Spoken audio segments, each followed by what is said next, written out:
ইমরান ভাইয়া, কতদিন পর তোমাকে দেখছি। হুমায়রার বিয়ে না বাঁধলে তো এখন আসতেই না, আর দেখাও হতো না আমাদের। রে হুসাইন, অনেক দিন পর দেখছি তোকে। কেমন আছিস বল? ভালো আছি ভাইয়া, তুমি কেমন আছো? ভালোই আছি রে। আচ্ছা ভাইয়া, চলো। এই রাতে তো আর গাড়ি পাওয়া যাবে না, হেঁটেই যেতে হবে। তাই হাঁটতে হাঁটতেই গল্প করি, চলো। চল।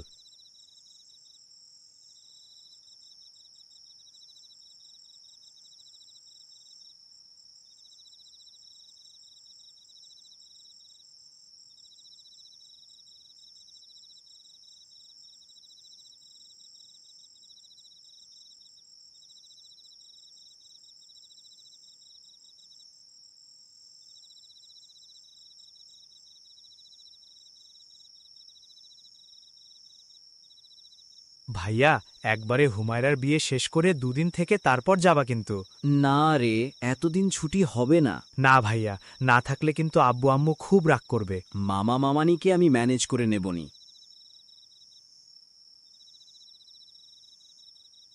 শহরে চাকরি করে ইমরান। অনেকদিন পর গ্রামে ফিরেছে মেজমামার বড় মেয়ে হুমায়রার বিয়ে উপলক্ষে। বাস থেকে নামতেই দেখে রাস্তার ধারে দাঁড়িয়ে আছে হুসাইন। হুসাইন মেজমামারই ছোট ছেলে। ছোটবেলায় ইমরানের ছায়াসঙ্গী ছিল সে।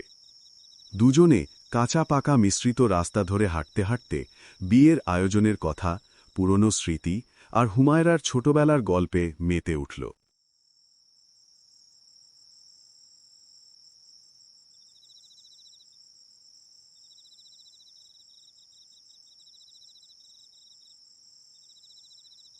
ওইদিকে কোথায় যাচ্ছ ভাইয়া? ওইদিকে যেও না, রাত করে।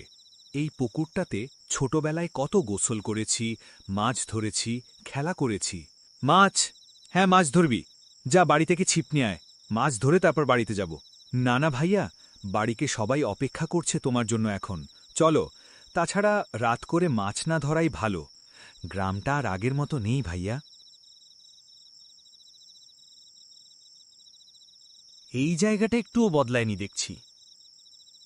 আমি ছোটবেলায় এই জায়গাটাকে খুব ভয় পেতাম। ভাইয়া, আমি তো এখনো ভয় পাই। এই জায়গাটা আসলেও ভালো না, একটু টান পায়ে হাঁটো।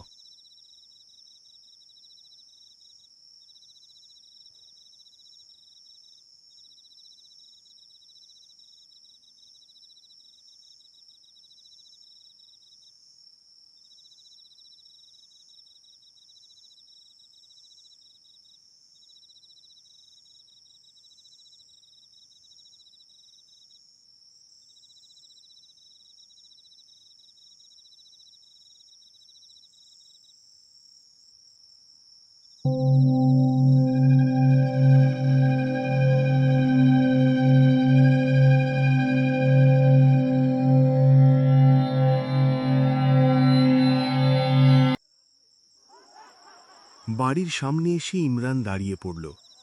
ভেতর থেকে সবার হাসির শব্দ আসছে। সেই হাসি শুনেই ইমরান বুঝে গেল এখানে তার কয়েকদিন বেশ যাবে। সে চুপচাপ বাড়িটার দিকে তাকিয়ে থাকল। এই বাড়ির সাথে তার ছোটবেলার অনেক কথা জড়িয়ে আছে। উঠোনে খেলাধুলা, দৌড়াদৌড়ি সব মনে পড়ে যেতে লাগল। একসময় এই বাড়িটাই কত আনন্দ করেছে সে, আর আজ সে শুধু কয়েকদিনের অতিথি মাত্র। এইসব ভাবতে ভাবতেই গভীর চিন্তায় মগ্ন হয়ে গেল।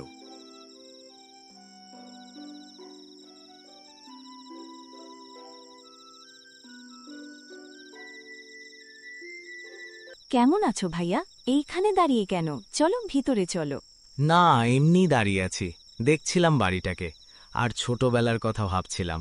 এই তো সেদিনও কত ছোট ছিলি তুই, আর আজ তোর বিয়ে। ভাইয়া, তুমি তো আমাদের ভুলেই গেছো। আগে কত আসতে আমাদের বাড়ি, কিন্তু এখন কত বছর পর আসলে। আরে না রে, ভুলিনি। আগের মতো কি আর সময় আছে রে পাগল? আচ্ছা চলো, ঘরে চলো। এইখানে দাঁড়িয়ে আর কত কথা বলবে? কত দূর থেকে এসেছো, বিশ্রাম নেবে, চলো। চল।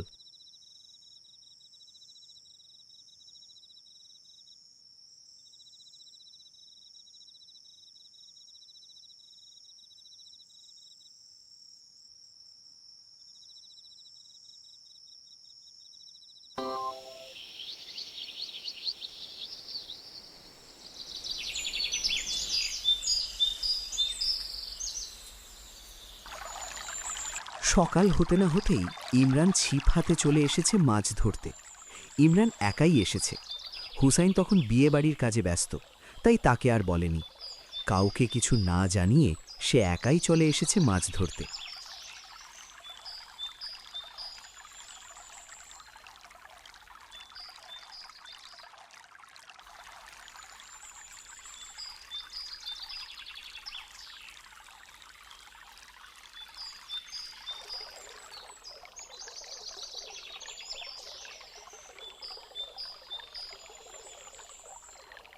ভাইয়া, কাউকে কিছু বলে আসবে তো কোথায় যাচ্ছ?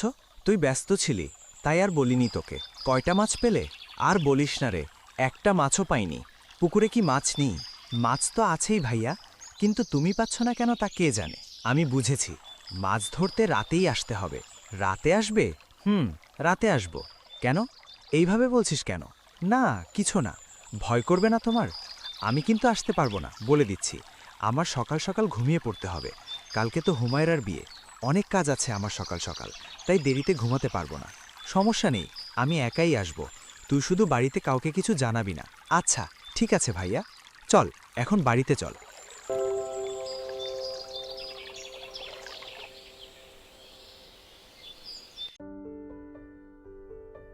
ইমরানের মামার বাড়িটা সুন্দর করে সাজানো হয়েছে। চারদিকে আনন্দ, হাসি আর কথার কোলাহল। সবাই নিজেদের আনন্দে মগ্ন, কিন্তু ইমরানের মনটা সেদিকে নেই। তার ভেতরে অন্যরকম এক চিন্তা ঘুরপাক খাচ্ছে। সবার অগোচরে সে ধীরে ধীরে বাড়ি থেকে বেরিয়ে পড়ল। গন্তব্য পুকুর পাড়। আজ সে মাছ ধরবে। তার কাছে এই মাছ ধরার আনন্দই সবচেয়ে বড় উৎসব। মানুষের ভিড়, শব্দ কিছুই তার কাছে মাছ ধরার আনন্দের সমান নয়।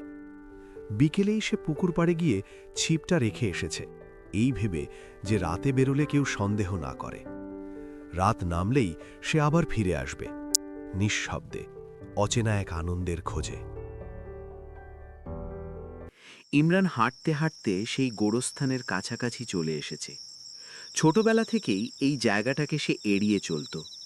দিনের বেলাতেও যেখানে বুক কেঁপে উঠত, আজ অদ্ভুতভাবে তার কিছুই হচ্ছে না। ভয় নেই, অস্বস্তিও না, বরং মনে হচ্ছে এই পথটা তার খুব চেনা।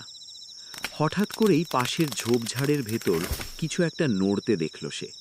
পাতাগুলো শব্দ করে কেঁপে উঠল। ইমরান ঘাড় ঘুরিয়ে দেখল, কিন্তু ভয় পেল না। তার চোখে কোনো চমক নেই, কোনো আতঙ্কও না, যেন সে এমন কিছুর জন্যই প্রস্তুত ছিল।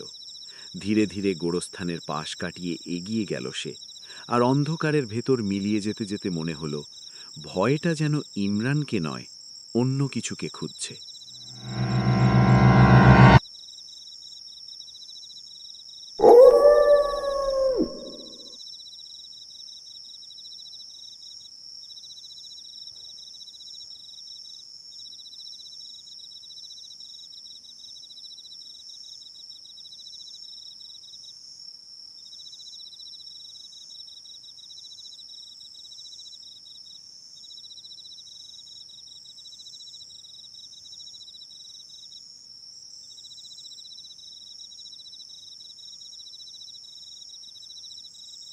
অল্প কিছুক্ষণের মধ্যেই ইমরান বেশ কিছু মাছ পেয়ে গেল।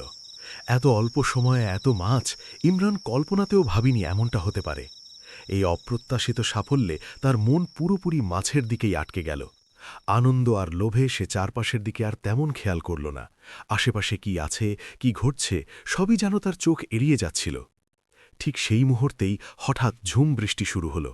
আকাশ ভেঙে নামা বৃষ্টিতে চারদিক অন্ধকার হয়ে এলো, কিন্তু ইমরান বৃষ্টি থেকে বাঁচার কোনো চেষ্টা করল না।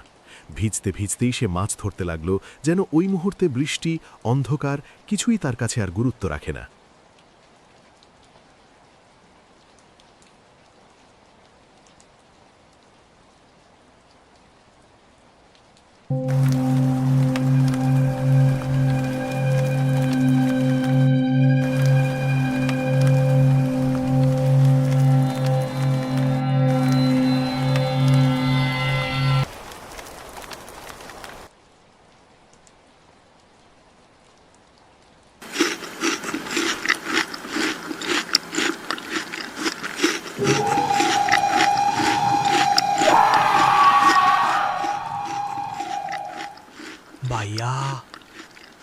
মাছ খাবে? মাছ খাও, মাছ, খুব মজা। মাছ, মাছ, মাছ। ভাইয়া, মাছ। ইমরান নিজের চোখকে বিশ্বাস করতে পারছে না। এ কি দেখছে সে? ওটা কি হুসাইন নাকি অন্য কেউ? হুসাইন এখানে কখন এলো? আর সে মাছই বা কেন খাচ্ছে? না, কিছুই আর ভাবতে পারছে না ইমরান।